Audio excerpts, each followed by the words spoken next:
That's why I picked you. Okay, so what brought you to America? College. College? Yeah. Initially, I was 19. All my friends were here, and I get up one day and say, "Shit, I'm all alone. All my friends are gone." So I guess I have to go to college and hang out with people. So I came. Where was that at? I started in Salinas because I had missed my admission deadline. So the only college that would take me would be community college, and my friend was.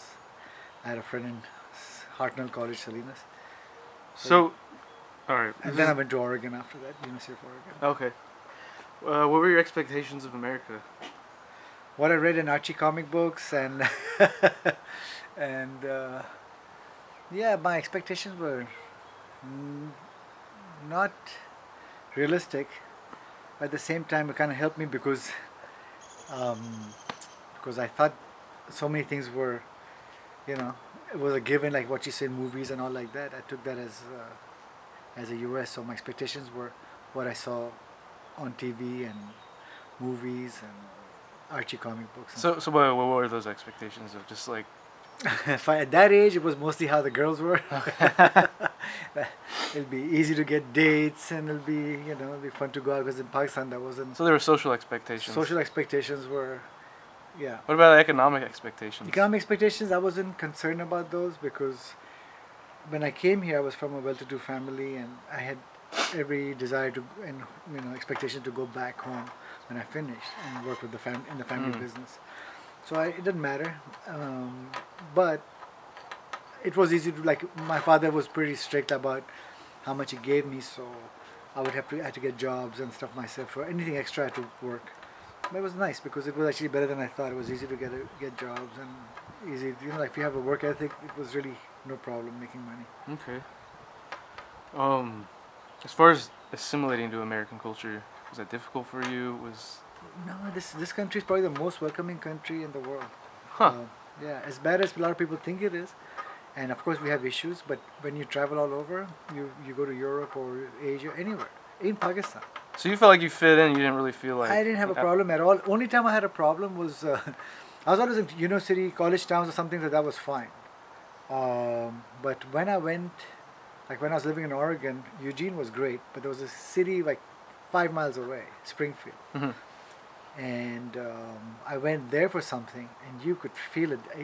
I didn't know at the time that Oregon had one of the highest KKK populations, which I didn't had no idea about, And So that was like your first brush with it. yeah, because I went there, it was like people just talk to you differently, and I felt strange, like I never felt that unwelcome before, but that made me feel a little weird. And then I had this girlfriend who really desperately want me to meet her family. I said, okay. So we go through Springfield, and as we're driving, and she comes closer to her home, and there were some neighbors, and she says, "Oh, duck, duck." I'm saying, "What?" I'm like, "What's going on?" And she says, "Ah, it's okay. I just want my neighbors to see you." I'm like, what?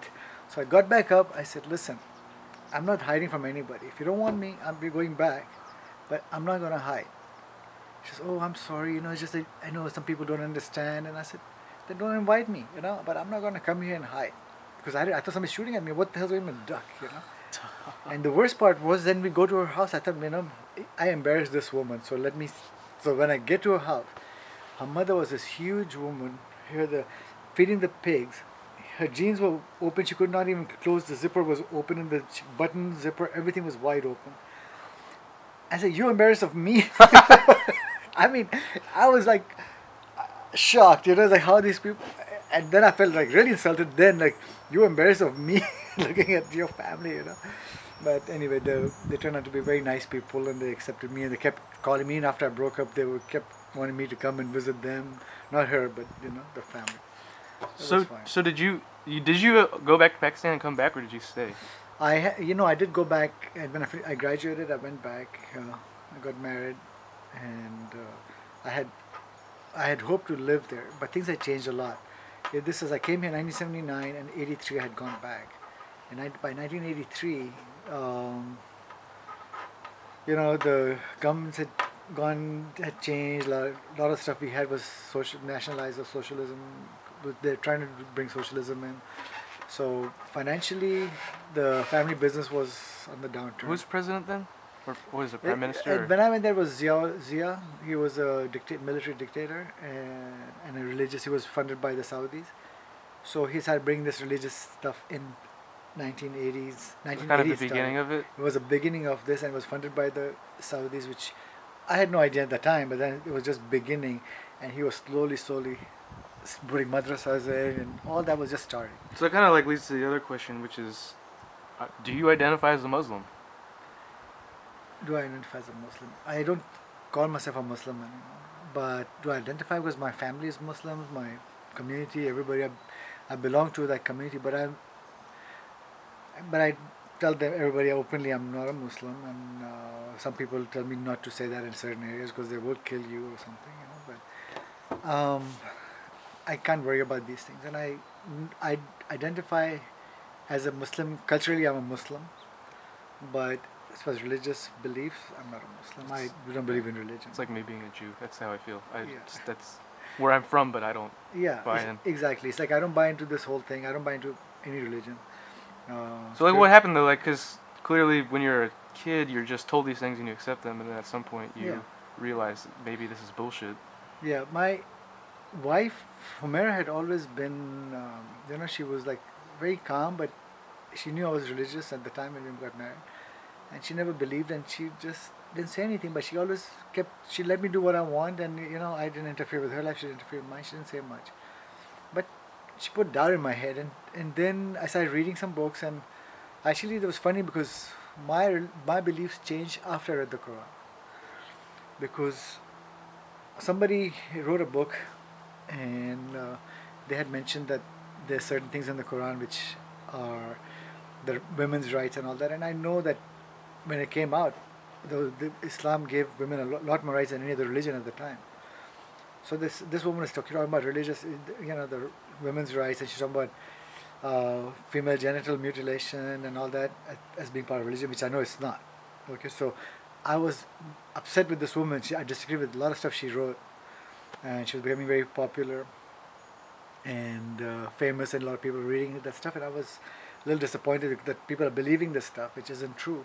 And then she quoted a few things from the Quran, and she wrote down which there were nothing to do with the mutilation, but some other things that if a woman doesn't listen to you, you have a right to reprimand her, or you can use a stick to beat her. No bigger than the size of your thumb. The rule of thumb, which is same in most religions.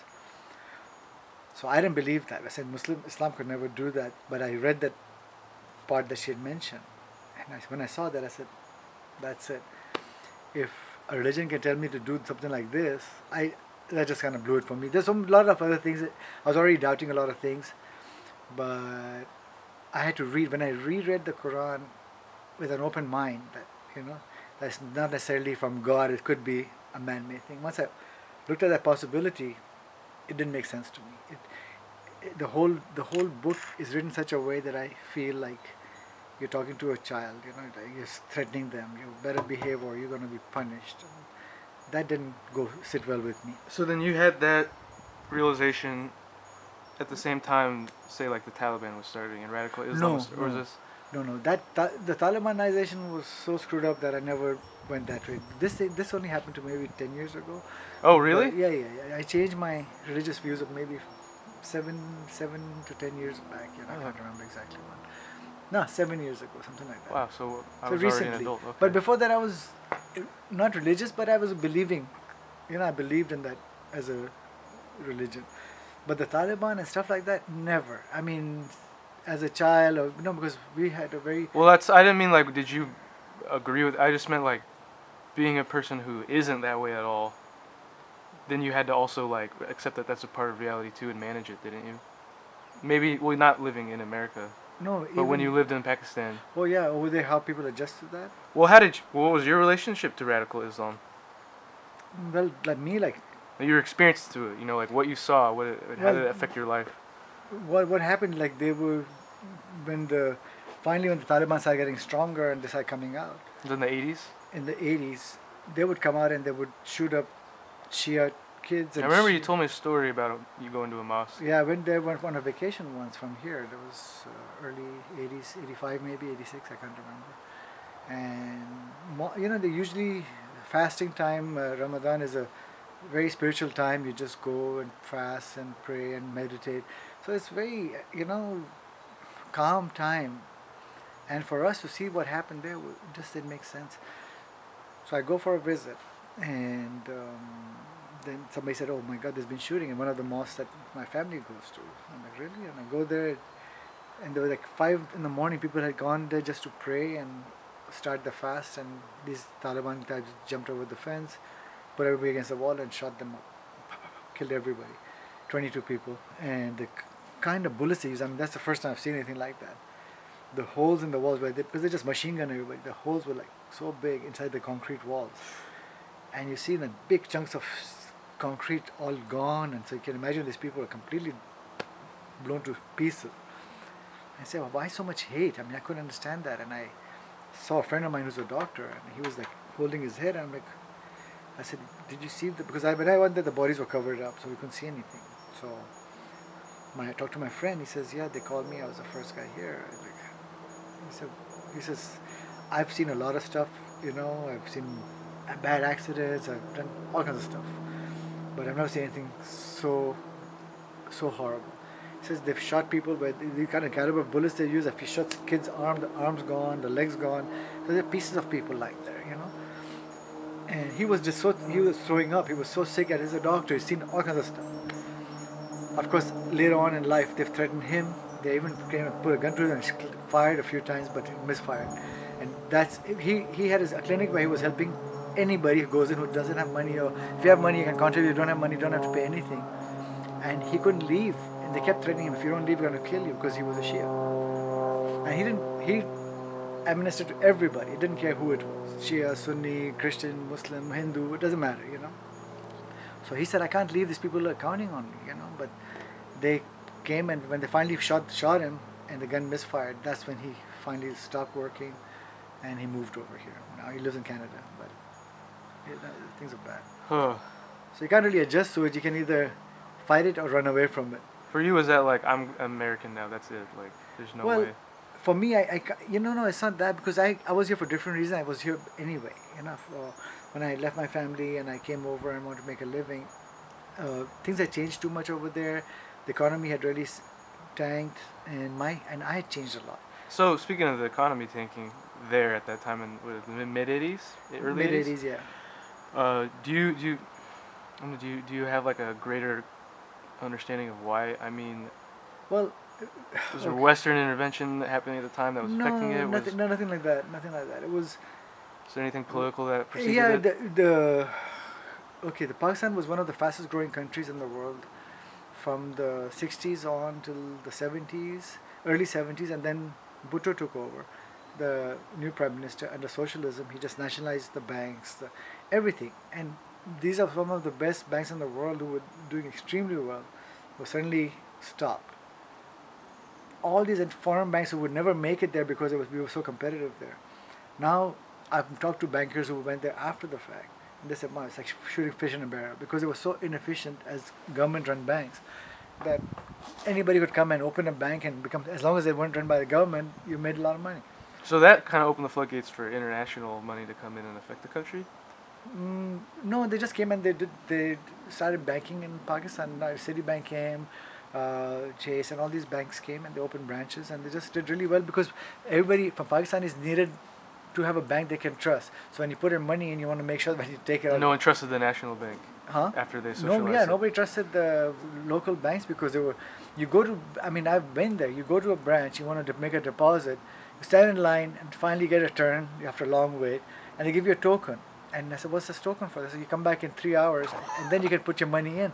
I said, "Are you kidding me? I just want to make a deposit and leave." And in the old days, at my family bank, we had like a 5-minute policy. If we don't take care of you within 5 minutes, you get free 5 rupees, which is like $5 or whatever. So that was like years ago they had that policy. And from there, you go into a place where it takes you like half an hour to get a token, to come back in an hour and a half or 2 hours, to put your money in, and then to take the money out. Same kind of hassle. I say, man, you need an employee to do stuff banking for you. So you say, okay, I need a check, go cash this check. He has to go in line, cash the check, come back. I mean, they made everything so inefficient that it was made it very easy for foreign banks to make a good profit over there. So banks was one thing, but everything was like that. all the industries that took over, they threw the owners out and they gave it to the workers, like so-called workers. Everybody's like, hey, no, you don't have to work. You can't fire me. I'm here for life. You know. So business was going upside down. Nobody was opening any new plants. Nothing. Everything just stopped. Um, from one of the fastest growing countries in the world economically, we became. I mean, we just stopped from 1970 till 1990. There was almost no new factories except government open factories. You know. Jesus. Yeah, and considering it's one of the fastest growing countries, it was just a huge shame. And the population was growing, and still nothing coming in. So that's when we became dependent on foreign countries, you know, to send stuff. And that was great. So, aside from the story of the girlfriend, that's clearly your first experience of racism in America, right? Yeah. That feeling. Sounds like from what I know of you, like you didn't really ever deal with that for a long time. What happened after once 9/11 happened? Everything changed, didn't it? And Well, I had some other experiences, but I really like okay you when I did? when I first got here, they had that Iran hostage crisis. Right. And most people, at least in Salinas, nobody could tell the difference between me or The Persian and an Persian Arab. or Yeah, Arab, or it's all the same. You know? So I almost got shot once. So yeah. Tell me about this. I had two problems. Okay, like once, um, my Persian roommate, he parked at my girlfriend's house one night in the wrong spot.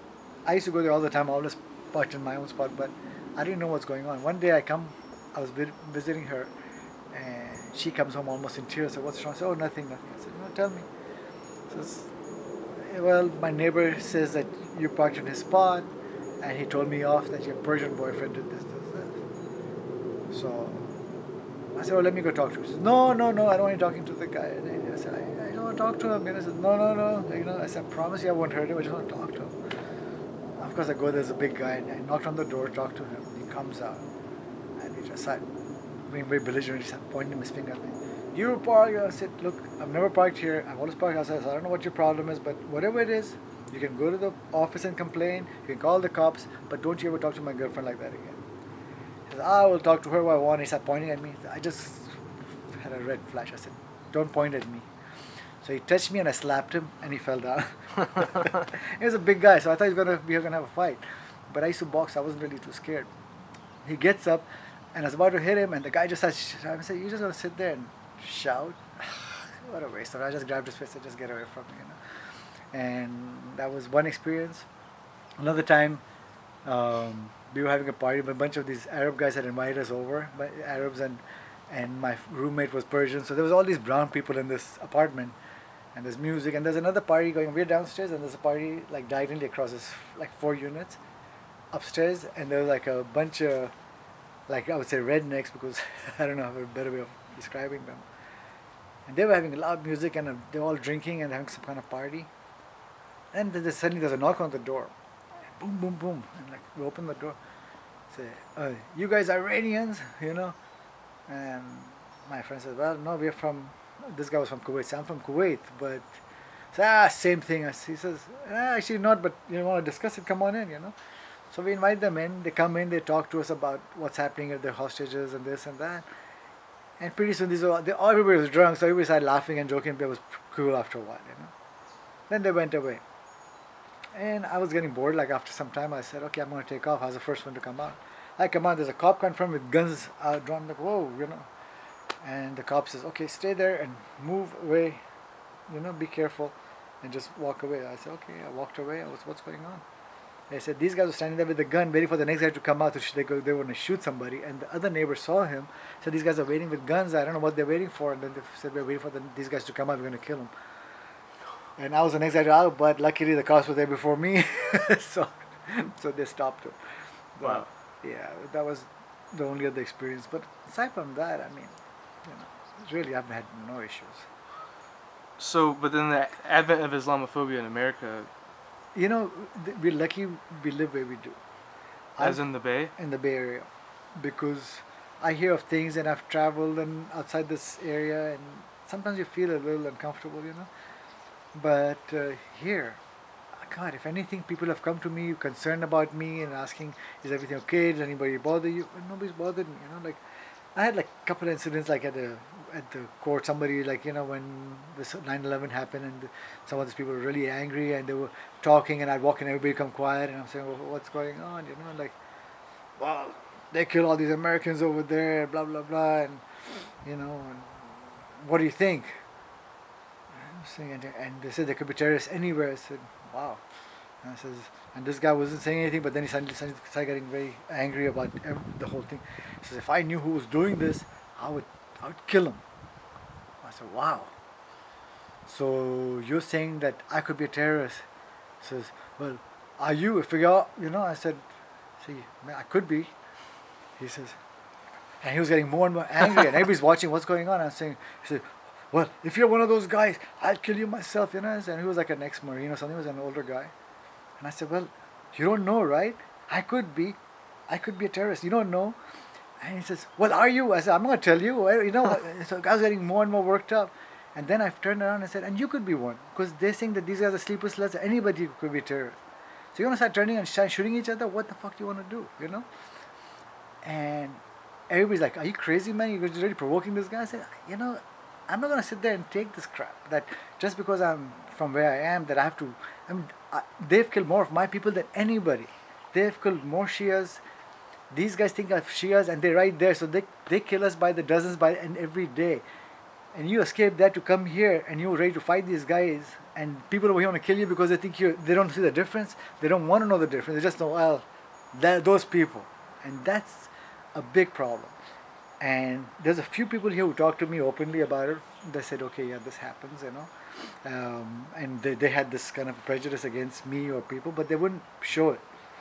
And one guy actually apologized, said, you know what, before I met you, I used to think that of you and everybody else, and I'm sorry. I said, no, don't be sorry. At least you talked. At least you told me.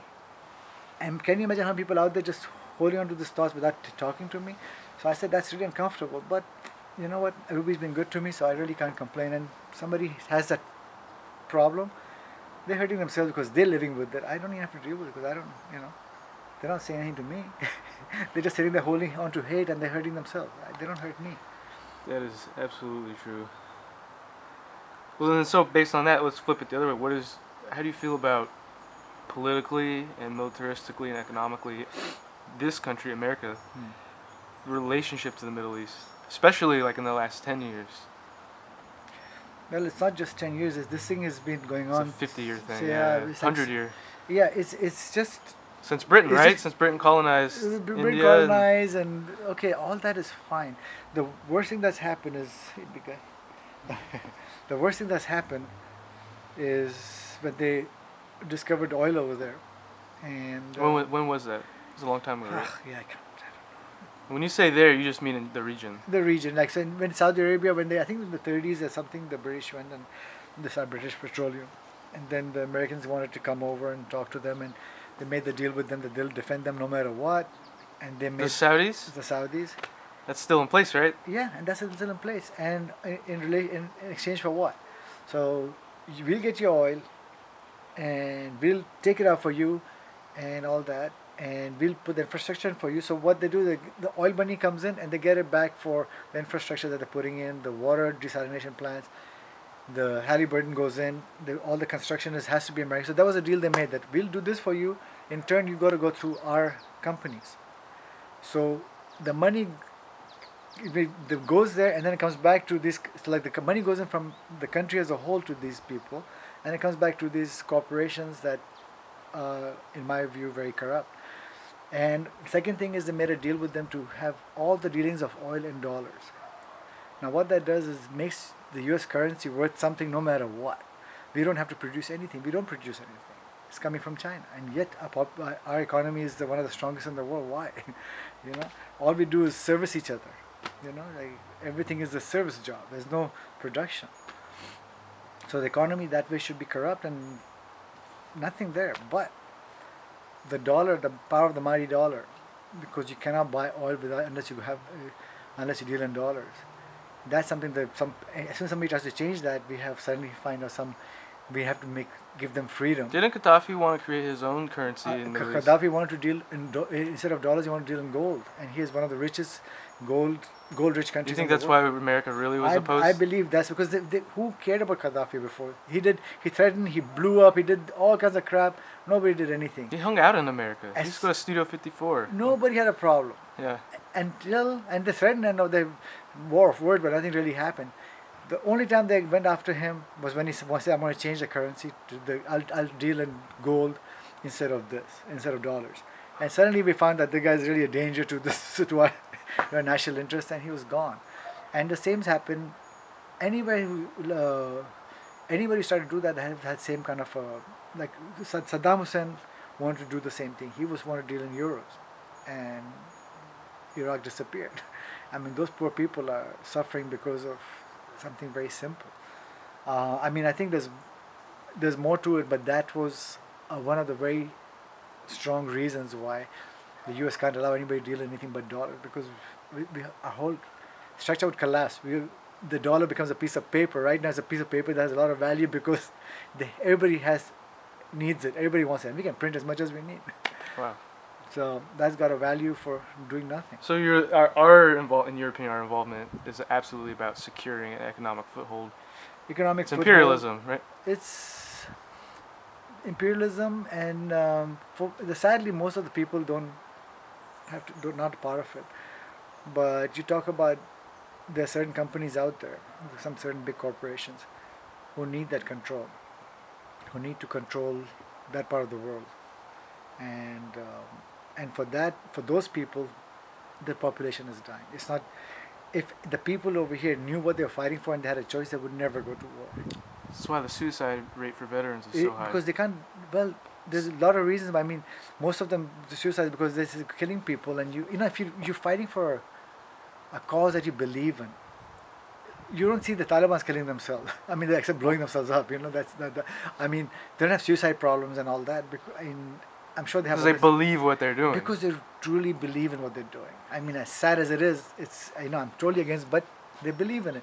And if I fought for something and I believe in it, that somebody's going to attacking me and they're going to kill my family if I don't do it, I doubt I'll have a big problem later on. I can't sleep. I killed that guy because that guy's going to kill me. So, but now these poor kids are going in, and they're all full of testosterone, and they go in and do the stuff, and then they come back and say, "God, I killed that kid. I killed that woman. I mean, there were no threats. You gotta live. It's hard to live with, and why? And they don't know why. Nobody knows why we're fighting these guys. They just told go. Say, yes, sir. And that's what we need. We need people. The less you think, the more, more important you are to For both sides. For both. So everybody needs that. You need some soldiers. That means yes, sir, no, sir. That's it. And you don't have no feelings, no thinking. Just go do what you're told to do. And that's what happened with Germany, Nazi Germany, and this is the kind of stuff that you have to be really careful about not letting it happen here. But it's happening, and it's been happening in a smaller way, and it's growing, especially now with the crazies coming out this year. Is like one of the worst I've seen, Trump and the GOP and all that. Let's take a break real quick. Okay. Oh.